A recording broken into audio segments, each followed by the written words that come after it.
Okay, so welcome everyone. Thanks very much for giving up your time tonight for this webinar from Sydney Law School. So my name's Jason Harris. I'll be chairing this session tonight.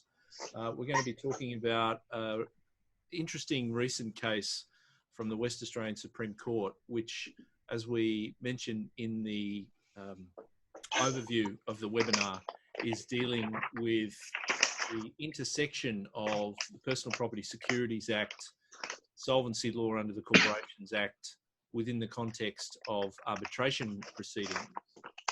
So there's quite a lot for us to get through tonight. We are hoping that there will be some time for questions at the end of the session, but if I can briefly introduce our panel of presenters for tonight. So we have Ronny Chen, who'll be speaking first.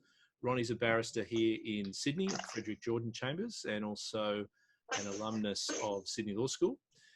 Then we'll have Jim Johnson, who's also at Frederick Chambers here in Sydney. And then we'll finish up with Associate Professor David Brown from Adelaide Law School, who'll be commenting on some PPS issues involved with the case. So without further ado, if I can hand it over to you, Ronny, to take us through the case. Thank you. Thank you, Jason. Can everybody hear me? Yes. Thank you. Now, as Jason said, my name is Ronny Chen. I'm a barrister practicing in Sydney. My main practice area is commercial disputes and arbitration. So let's get into the detail of this very interesting case. Now, in this case, there was well, there still is an international arbitration that is happening in Singapore. In that arbitration, there is the plaintiff, who is called Dalian, and the plaintiff is a Chinese company, and there is a defendant, which is called Duro.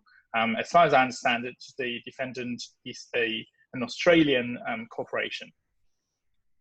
Now, you see that in the proceedings in Western Australia, one of the defendants is actually Client Co, but I just won't use that terminology here because it could be quite confusing. I'll just keep using the name, the Chinese plaintiff and the Australian defendant. Client Co is actually the solicitor for the Australian defendant in the arbitration.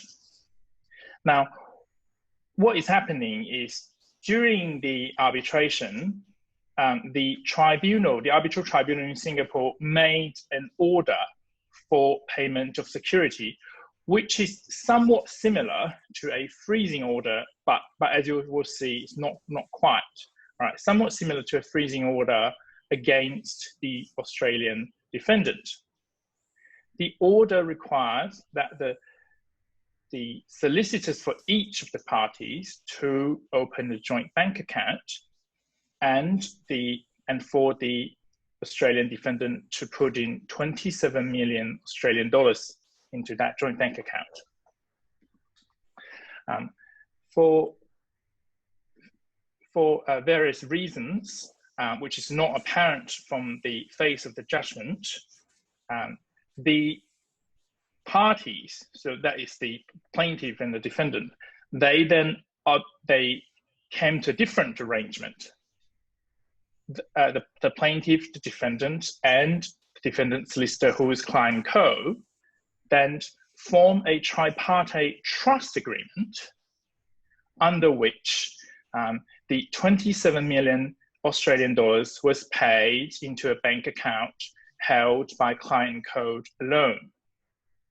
Now, at this point, it's important to note that the arrangement that's ultimately made between the parties and Client Co is slightly different from the orders of the arbitral tribunal. And so the arbitration kept going on. At some point, the Chinese plaintiff won. Well, when I say won, I simplify a little bit. There was a partial award, but let's just, for the purpose of tonight, let's just say that Dalian won in the arbitration. And so naturally, it wanted to be paid out of the $27 million that is held by Klein & Co. Now, again, I'm simplifying some of the facts here, but again, there were some difficulties with Klein & Co. and paying the money out of the trust account. Therefore, the tribunal in Singapore then ordered Klein & Co. to pay the $27 million to Dalian. So at this point, it is important. Let's just trace the timeline a little bit so that everybody is clear in their mind. So first of all, there is a tripartite trust agreement that is between the Chinese plaintiff, the Australian defendant, and the Australian defendant's solicitor, who is Klein & Co. So that is the first important event. Second important event is then the Chinese plaintiff won in the arbitration. The third important event is the Singapore tribunal ordered the release of the $27 million to the Chinese plaintiff. All right, so hopefully everybody's clear with the timeline. Now, after the tribunal ordered the release of the funds, the Klein & Co. still did not release the funds, and the Australian defendant was placed into voluntary administration.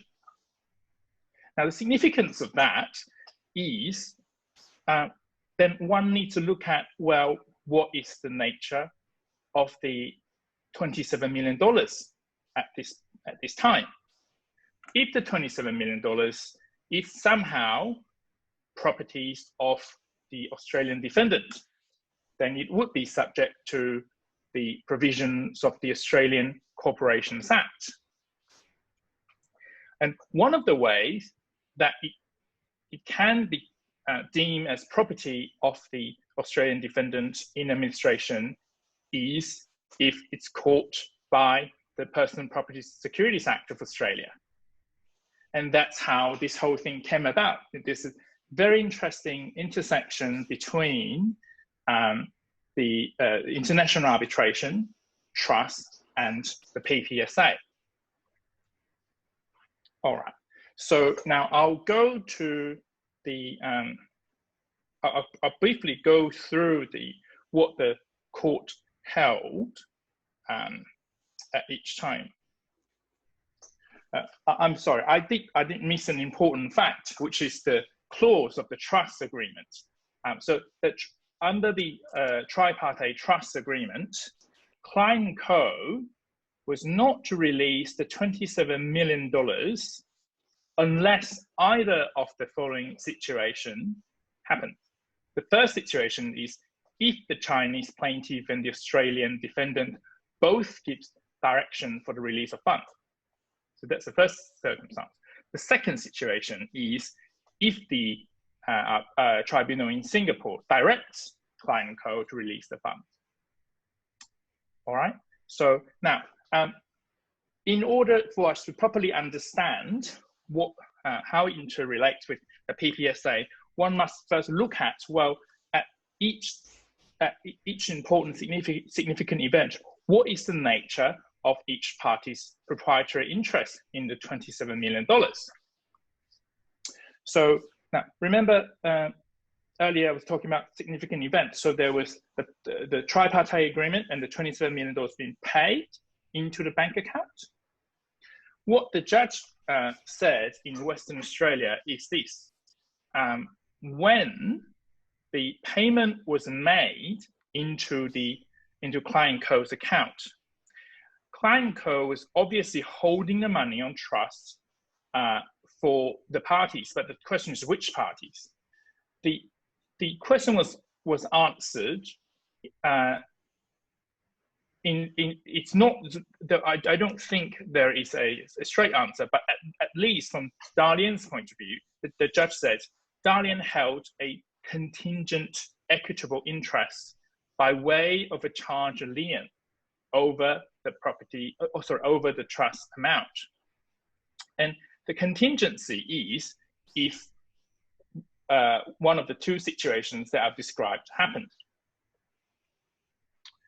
All right. Now, then the court in Western Australia and say, well, so let's move on and move along the timeline and see what happens when the Chinese plaintiff won the arbitration. According to the judge, his Honour said, at that point, Dalian still held a contingent equitable interest in the trust amount, but that equitable interest is considerably strengthened. Now, it was still at that point contingent because theoretically, the Duro, the Australian defendant, could still pay the arbitral award from other sources of funds. So it wasn't a certainty at that point for Duro to pay the award from the $27 million that was held on trust. Now, however, the judge said, then if you go continuing along the timeline, when the Singapore tribunal ordered the payment, and that order was received by Client Co., then the money was held on behalf of Dalian. Absolutely. Now, here I note that in the judgment, the judge used the word perfected, right? He used the word perfected to describe Dalian's equitable interest in the $27 million when the tribunal ordered the release of funds. In my respectful view, that word could has the potential of causing some confusion because we will be going into the PPSA territory, and as we all know, that the word perfect has a specific meaning under the PPSA. All right, so we keep this timeline in mind, and we keep the nature of each party's proprietary interest in mind.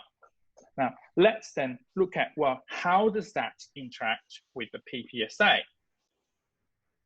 Just a little bit of background for those who are not familiar with the PPSA. Under the PPSA, the definition can be, the principal definition, I should say, can be found under Section 12 of the PPSA. And Section 12 defines this term called a security interest, which is defined as, a security interest means an interest in personal property provided for by a transaction that in substance secures payment or performance of an obligation without regard to the form of the transaction or the identity of the person who has title to the property. So the key word is it has to be provided for by a transaction. Section 8 of the PPSA, and for our purpose is Section 8(1)(c) of the PPSA, creates exceptions to the applicability of the PPSA. 8(1)(c) says something is not a security interest if the transaction, sorry, let me just make sure I get it right. The Act does not apply to an interest which is a lien, a charge, or any other interest in personal property that is created, arises, or is provided for by operations of the general law. So that is what Section 8(1)(c) says. Now, so one wonders, okay, so why would these $27 million be caught by the PPSA? Wasn't they provided for by something that's by the operation of general law and thus excluded by Section 8(1)(c)? The answer from this judgment is that it is no. And it's no because of two reasons. And I'll note at this point that either reason will probably get you to that answer. The first is the private and consensual nature of arbitration.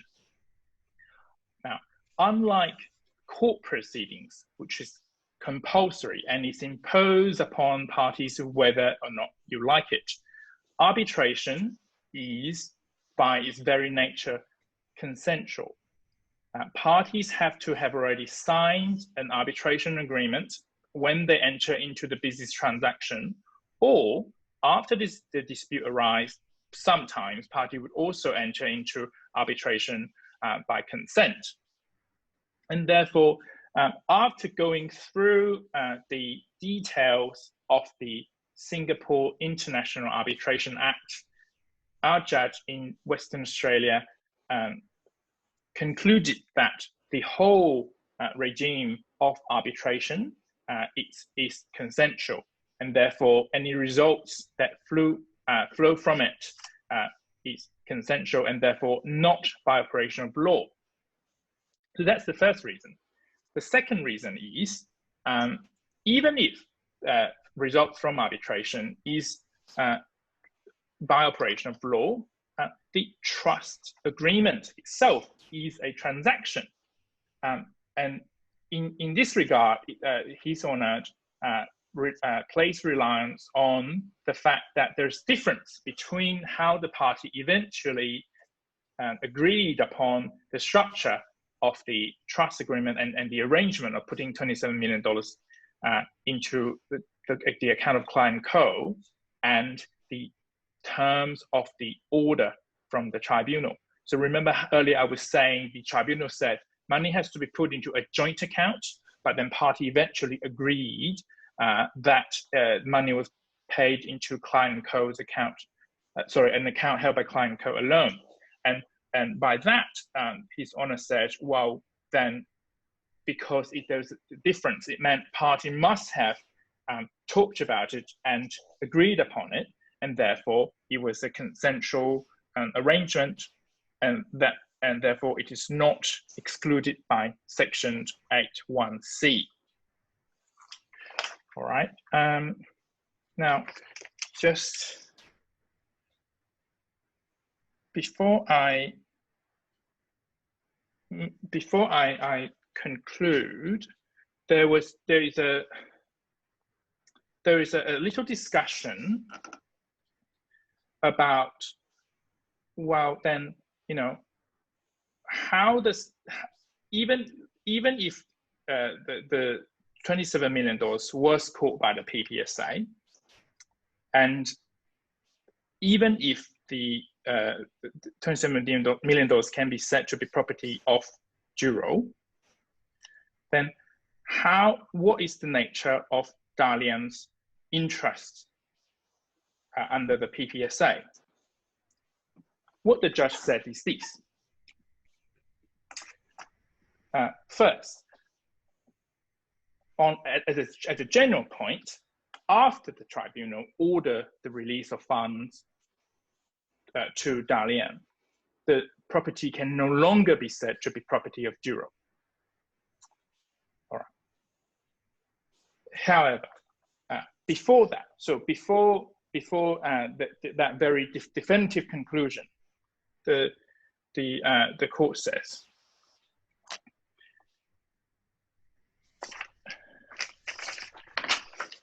referring back to the PPSA and to a security interest enjoyed by Dalian over the trust amount, the next and critical important question is whether the event of the issuance of the tribunal's release order otherwise perfected the interest of Dalian in those trust funds. His Honour said because the funds was held by client co, and therefore it was held by another person who has complete control over the funds, then under Section 24, subsection 2 of the PPSA, the Juro can no longer be said to have control, so it can have possession over the funds, and His Honour concluded that Dalian had possession over the funds. And as possession is one of the ways that a security interest can be perfected, His Honour held that in any event, the security interest was perfected. All right.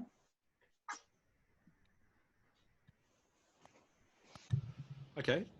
Thanks very much, Ronny, for giving us an overview of the case and the main facts and the findings. If I can now pass over to Jim to give us some comments on some of the insolvency aspects of the case. Over to you, Jim.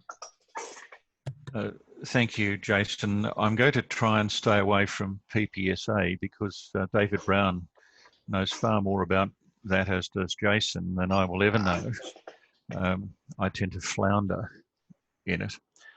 We don't know whether an appeal is going to be lodged by the administrators from this judgment. And I'm going to deal with a number of specific issues that arise in what I think a practical sense from the way in which this fund of money was paid. It's important to understand that this arose out of an initial procedural order on the 30th of September 2019, followed by another one regarding the cross undertakings on the 21st of October. The fund was established on the 23rd of October with the money actually in the trust account on the 28th of October. That is all within 6 months prior to the relation back day for the purpose of the anti-avoidance provisions. Because the payment in was not as a consequence of an order as to court, order of the court, and was an inter partes agreement, it is a matter that is exposed to the anti-avoidance provisions in the Corporations Act. As David will say, that Justice Martin did say that the previous security that was represented by the equitable interest upon the money being paid in was perfected by possession once the arbitral award was the subject of the procedural order number 17 on the 24th of January. What I'm going to look at is two aspects. One, the unfortunate position that the solicitors found themselves in, because whichever way you look at it, the monies were controlled monies under the Legal Profession Act that applies anywhere in Australia. And they're required to hold those monies and not deal with them other than with the prior approval of the person on whose behalf they hold those monies. Now, this was a shifting feast, of course, because the monies were held under the tripartite agreement until they received the procedural order 17 on or about the 24th of January, at which time Justice Martin found that they were holding them beneficially on behalf of the plaintiff in the proceeding. I don't see anything wrong with that, but I've regularly come across situations where the solicitor is basically the piggy in the middle, and whatever he does, he's going to get abused by everyone.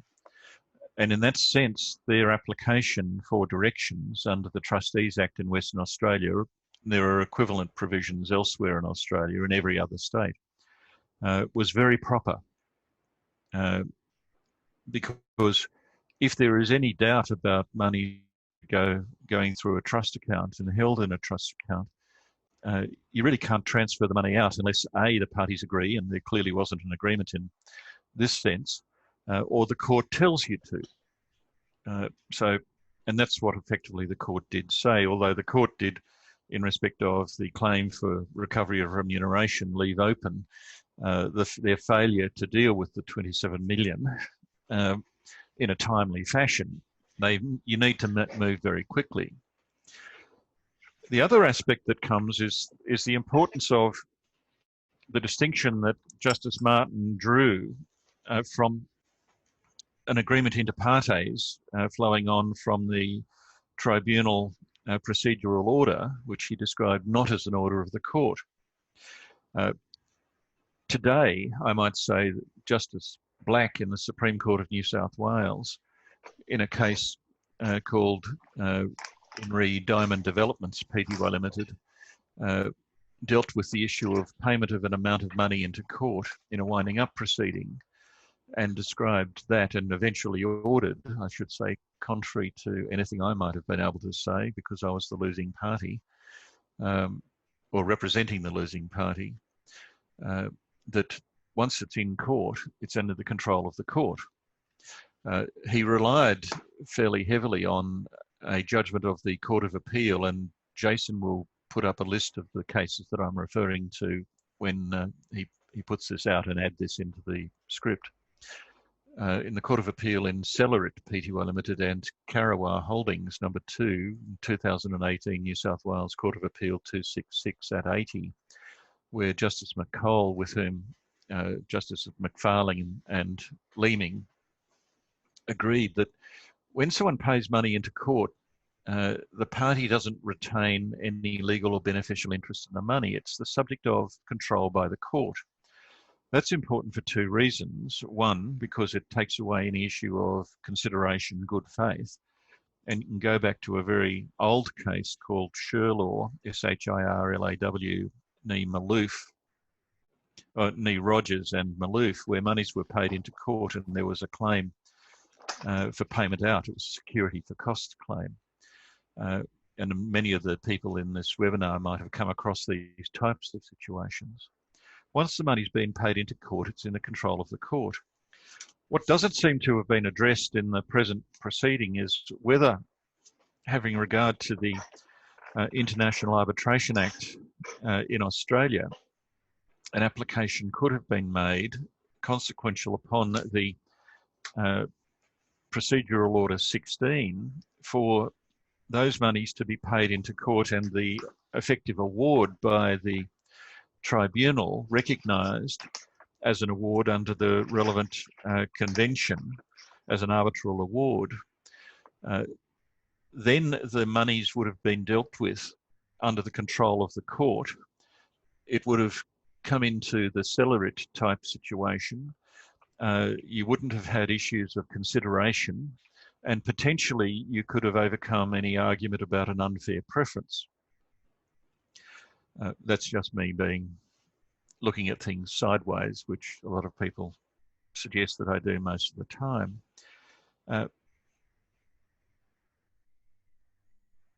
The difficulty, obviously, is that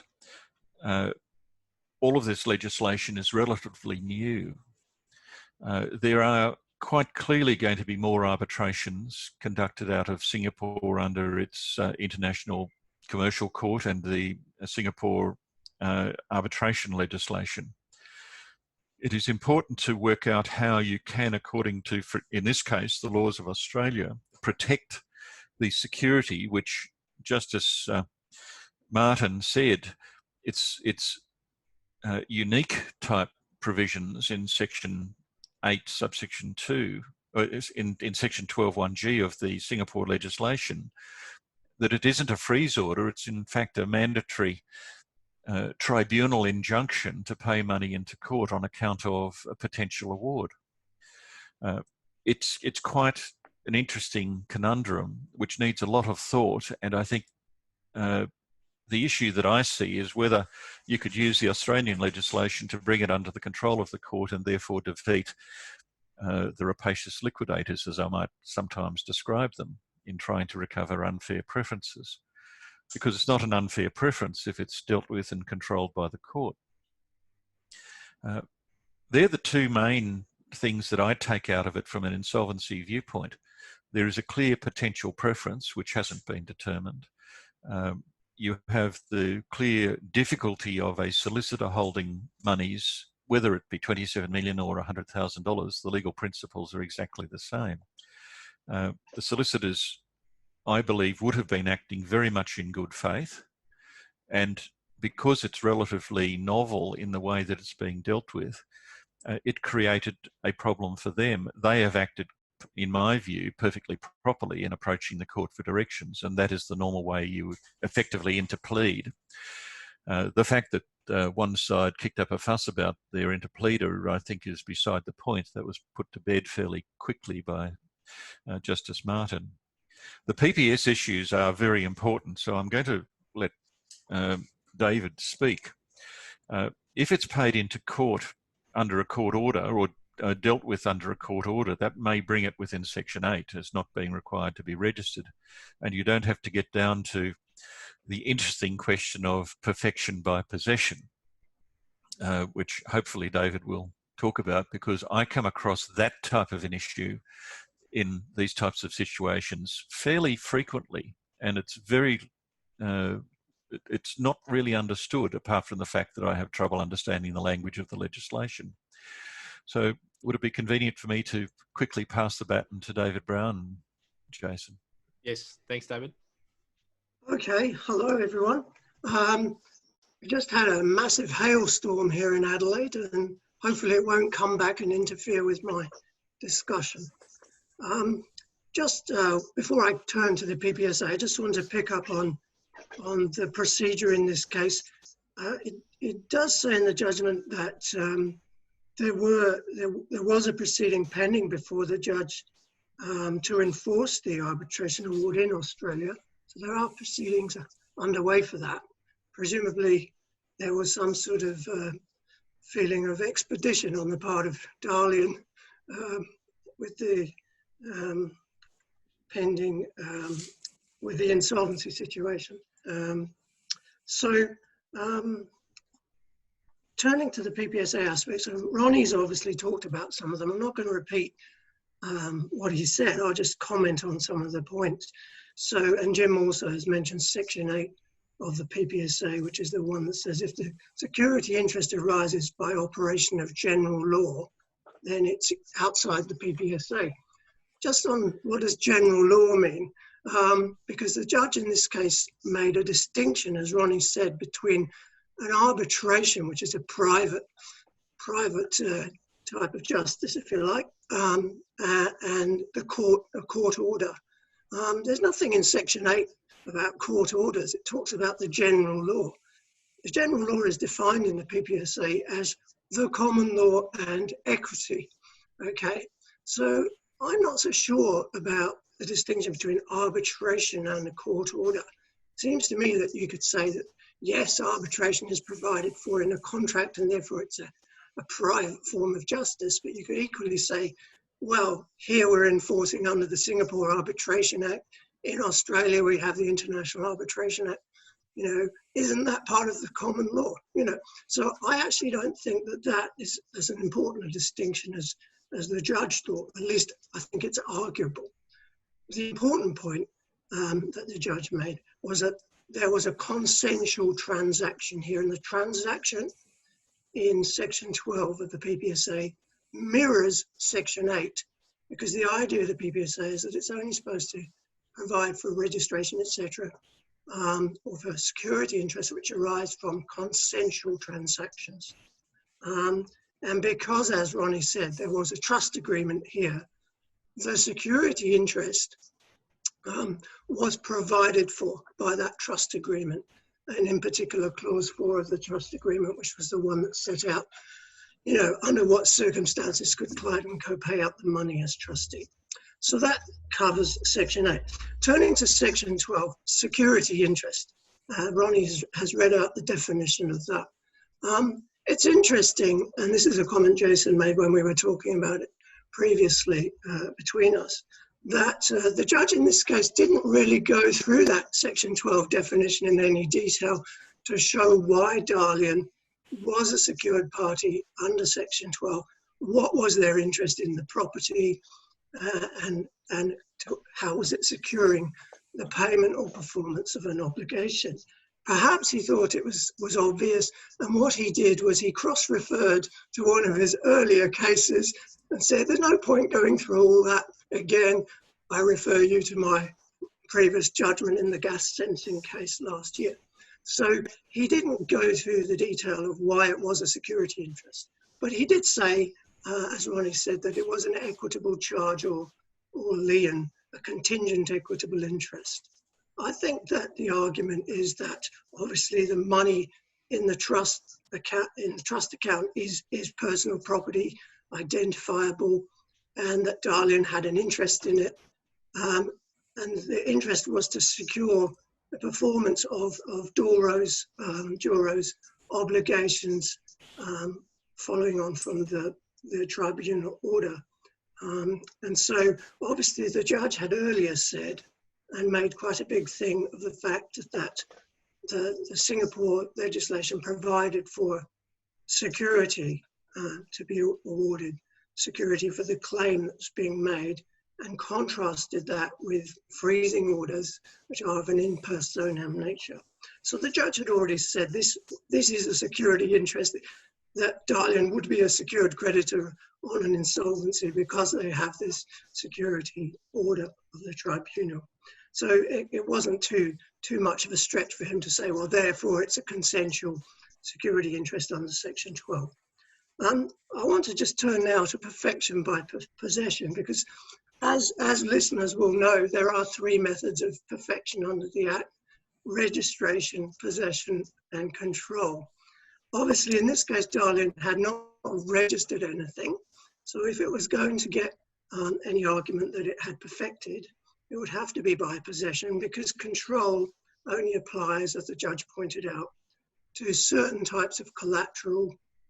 And in this case, the money was in a bank account, but Dalian was not the bank. And so control only works for bank accounts if the secure party is the bank. Okay, so possession was the only relevant sort of form of perfection.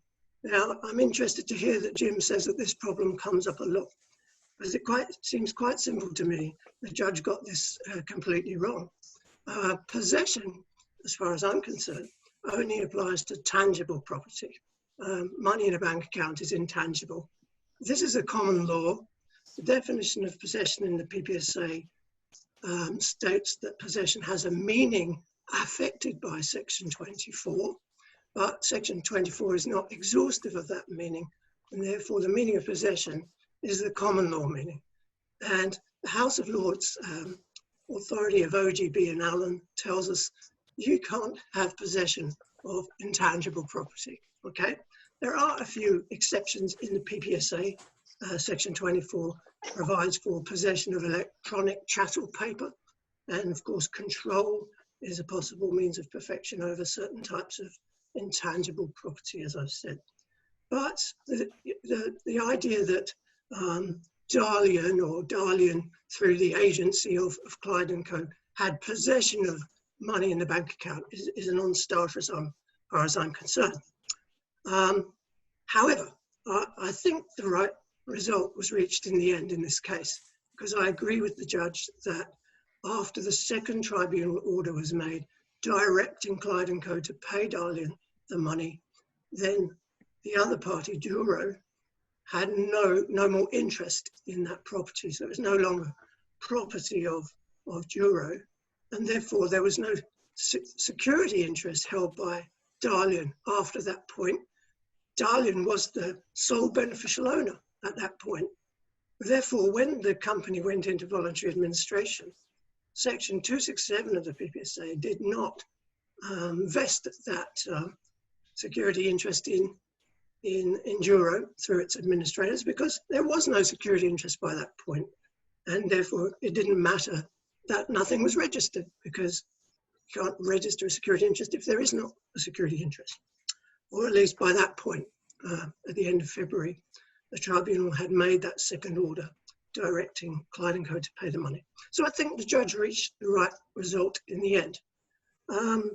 Just lastly, so that we have time for discussion, the judge's sort of error in regard to possession continued into his discussion about the leave to proceed in the insolvency proceeding, because Section 440B, I think it is, says that obviously you have to have leave to take proceedings or continue proceedings against the company or in relation to its property.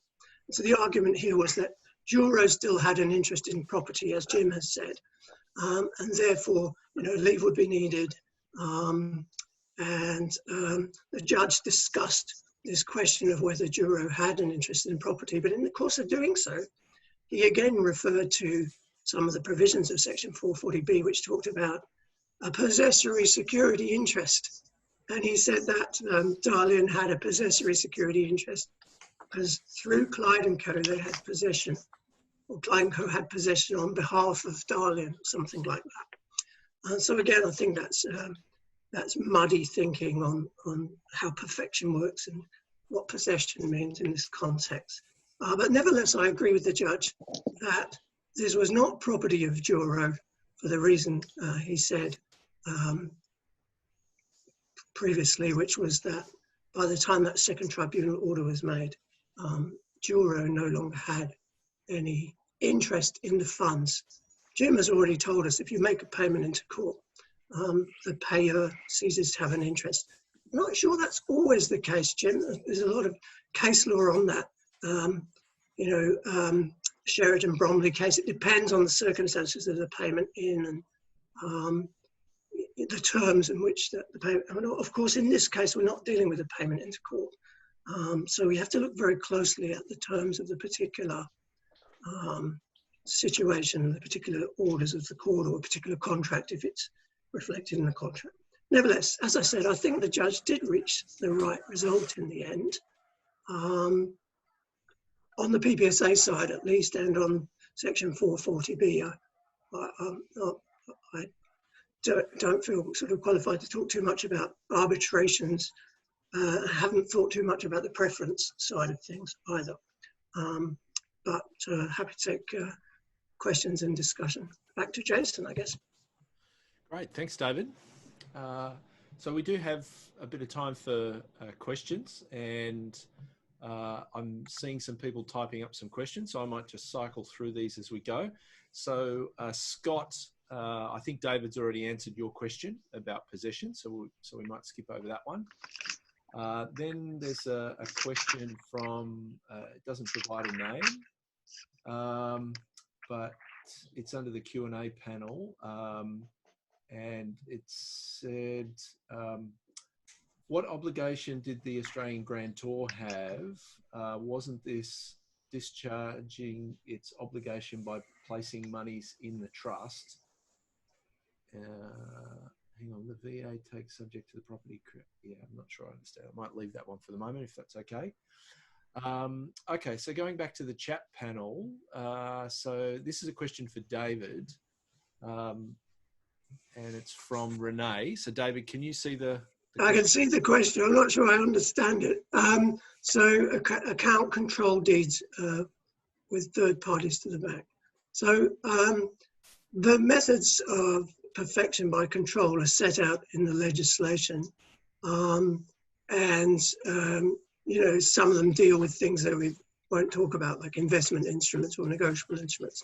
But the one that refers to ADI accounts, bank accounts, states in Section 25 that only the bank can have perfection by control over that type of collateral, i.e. an ADI account. Obviously, other people can have perfection by registration over an ADI account. As I've mentioned earlier, they can't have perfection by possession over an ADI account because it's an intangible. But I'm not answering your question. But I think I am in a way in that Section 25 says only the bank itself can use the form of perfection, which is control over a bank account. If I can just add a further comment there. Yeah. I'm not sure if the attendees can see the questions that are posted in the chat or not, but just if you can't. So Renee's asked, to confirm my understanding, am I correct in thinking that perfection by control is also achieved by the use of account control deeds with third parties to the bank? So this is what David's referring to. The only comment that I'd add to what David's already mentioned is, of course, we also need to draw the distinction between Part 9.5, is it Part 9.5 right at the end, the provisions, is it 340, 341, those provisions that talk about really for other purposes in the Corporations Act, the distinction between circulating security interest and non-circulating security interests and control over accounts for that purpose as opposed to for perfection purposes when we're looking much earlier in the Act. So that's a good point, Jason, because the definition of control under Part 9.5, and it's really only for the purpose of of employee, it's only for the purpose of priority creditors on insolvency, that definition. Really, that definition, it's quite complicated, but it does say the meaning of control is actually the kind of ordinary meaning is what it says, whatever the ordinary meaning of control is. So it's definitely not the definition for perfection purposes. It's completely different. Yeah. Okay, so then moving on to Sri Savani's question. So Section 10 of the PPS finds currency as property and also certificates of share. Yeah. Shows in action, wouldn't that include money in a bank? Well, no, because currency, until COVID, we used to hold currency in our hands. I actually was asked to provide cash on Sunday in a second-hand bookstore. I said it's the first time I've actually used cash since February, because I was overseas previously, but haven't used cash since I got back, and I had to go to the ATM and get this bookseller some cash. So yeah, currency is tangible property. You can hold it in your hand. So the definition of financial property in Section 10 does include some forms of tangible property like currency. Money in a bank is intangible property because it's a chosen action. The bank owes you the money. It's not the same as currency. Then we've got a question from Carolyn. I think this is probably more directed towards Jim. How will this decision affect law firm trust accounting going forward? I don't actually think it will. It's the perennial problem with trust accounts is that people think that you only hold the money in your trust account for your client. The legislation in New South Wales has been clear on that back to the 87 Act. That when the money's in your trust account, it's on behalf of the person on whose behalf you hold it. Now, if, for example, you receive GST on a settlement for the Commissioner, you can't deal with that otherwise than for the Commissioner. That's the classic example that keeps on coming up. So it's a matter of the solicitors becoming aware and recognising the difficulty, and that's why the avenue of applications under the Trustee Act in each state for directions if there is a dispute will protect the solicitor from any complaints that would be mandatory if you breach the trust account regulations. So far as monies held in under escrow agreements, if the monies are held in by a solicitor under any arrangement, they are trust monies by definition. The solicitors are required. Of course, barristers aren't allowed to have trust accounts, thank God. That's why I came to the bar in 1991. But you have to be aware of and be very careful about identifying the circumstances under which the monies are held. In this present circumstance, the way that the slightly varied direction, which was procedural direction 15 and 16 came about, was because there was then a tripartite agreement that said, well, Clyde and Company were holding it at the direction of the two parties or at the direction of the tribunal. And that's the difficulty that you take out of it. And the lesson, David quite rightly said that there was an application before the court for acceptance of the final, or the first final award. What I was suggesting is that if an order such as this was made under Section 12(1)(g) of the Singapore legislation, it's then that the application should have been made under the International Arbitration Act, and that may have solved the problem. I don't know enough about international arbitration and the International Arbitration Act in Australia, but it strikes me that the intent of the legislation is to recognise and enforce arbitral awards, and even an interim direction to pay up security would constitute, according to ordinary language, an award, even though it was on an interim basis. And that would have cured a lot of the problems for the parties. And it would have avoided, as I say, at least at face value, the claim for an unfair preference that is potentially going to be made as against the plaintiff, who was successful in getting their 21 million carats. I'm just following up from that, Jim. So Jack has asked a question. If the company had gone insolvent prior to the arbitrator's determination, would the 27 million have vested and formed part of the assets for distribution to creditors? I'll leave that to, Well, I think, to David. So, yeah, at best, there was an equitable interest. Yeah, that's right. At that so time. I think the judge made that big distinction between the situation prior to the tribunal order of the 24th of January, where they directed Clyde & Co to pay the money, because before that order was made, as Jim said, there was Dalian had a contingent equitable interest, which was a security interest according to the judge, and that as it wasn't registered, and even his possession argument wouldn't have worked, because prior to the tribunal order, Clyde & Co was not just holding the money just for Dalian. So I think, yes, that's right, Jack. It would, JAK, that would be the case on the judge's reasoning, at least. And now we've got a question from Adam. So this is under the Q&A panel. So Adam says, from an arbitration perspective, does the panel think that the PPSA might reduce the attractiveness of Australia as a forum, in particular due to the risk that the money held for potential payment of an award now risks vesting under the PPSA or under the associated provisions in the Corporations Act? If I might.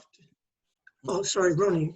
Oh, thank you. Just very briefly. Look, I don't think it necessarily reduces Australia's attractiveness as a forum, because it could happen potentially anywhere, regardless of where the seat of the arbitration is. It's caught under the Australian law simply because money was in an Australian bank account. Under the control of the trust agreement in Australia. That's right. Yeah, and I think that just to pick up on another question which I've seen on the chat from Daniel. Yeah, Daniel. Did the judge place more emphasis on the consensual nature of the arbitration proceeding, or on the fact that the trust agreement was obviously a contract? I think the judge placed more emphasis on the latter, slightly. So I think the big thing was the fact that, as Jim said, the tribunal had actually said the money should be paid into a joint solicitor's account, but that's not what eventuated, apparently partly for tax reasons. And therefore, they had this agreement to do it slightly differently, and that Clyde & Co would be the trustee. So I think the judge placed more emphasis on that. And of course, that aspect could arise even if it was an Australian arbitration. So this question of whether, it's a court order and then thus caught by Section 8, or arising from a contract, could arise in any type of proceedings. It doesn't matter whether it's a court proceeding or an arbitration proceeding, it seems to me. So as I was saying earlier, I think that, the question of whether an arbitration is a private type of justice, I think that's more of an arguable point as to whether that brings it, outside Section 8 and into Section 12. Each case would have to be looked at in circumstances, I think. So just going back to the issue about funds in accounts and bank accounts and control and the like, so there's a couple of comments there. So Adam notes we might compare the position under the UCC in America, Article 9, which allows control of deposit accounts by account control agreements. And then Sri Savani came back. She had the earlier question that you answered, David, about currency. And I clearly didn't answer it.